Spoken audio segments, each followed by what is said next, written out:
Klub Stromu života v sobotu 16. apríla zorganizoval ďalšiu brigádu v rámci projektu Zachráňme bielické bahná. Z tejto vzácnej lokality odnášali náletové dreviny, čistili trasu budúceho náučného chodníka a zbierali odpad, ktorého je tu stále neúrekom. Náučný chodník, jediný v meste i v okrese, bude slúžiť širokej verejnosti, školám, ale i odborníkom. Jeho výstavbu podporila nadácia Ekopolis.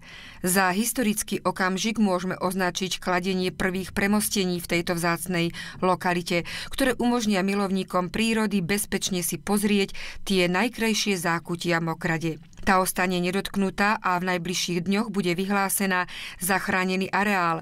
Dôvodov na jej ochranu je viacej, najmä však tu rastúca vzácna flóra európskeho významu.